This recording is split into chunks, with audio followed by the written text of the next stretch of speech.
இப்போ நீங்கள் சொன்னதில் என்ன சொன்னீங்க, அவர் புரட்சித் தலைவர் எம்ஜிஆரோடையும் புரட்சித் தலைவர் அம்மாவோடையும் செல்வாக்கு மிக்கவராக இருந்தார். ம். அதுதானே? ம். அதுதான் அவருடைய வெற்றிக்கு காரணம். அவர் மக்கள்கிட்ட செல்வாக்கு இல்லை, அதிமுக தான் செல்வாக்கு.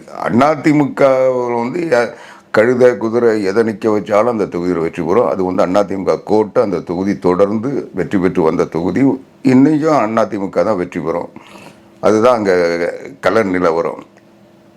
அப்படி நம்ம ஜஸ்ட் லைக் தட் ஒருத்தவங்க அப்படி சொல்லிட முடியுமா? யாரை நிறுத்தினாலும் ஜெயிப்போம் அப்படிங்கிறது இல்லை. அதாவது அதை அவர் 77 நிற்க சொல்ல இவர் என்ன பெரிய தலைவரா இன்னைக்கு இருக்க மாதிரி விளம்பரமானவரா? இவர் யாருன்னே தெரியாது. அதுக்கு முன்னே அவர் என்ன ஏதோ டாக்ஸி டிரைவரா ஏதோ இருந்துட்டு இருந்தார். அதை தவிர அவருக்கு என்ன பின்னணியில் வேட்பாளராக்கினார் புரட்சி தலைவர் எம்ஜிஆர். ஒரு சாமானிய தொண்டனை அதிமுகவில் தான் வேட்பாளராக நிறுத்துவாங்க.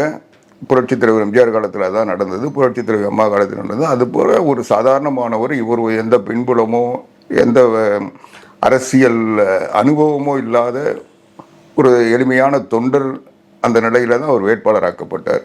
இப்போ வெற்றி பெற்றார்னா இவருடைய பலமா கட்சியினுடைய பலமா?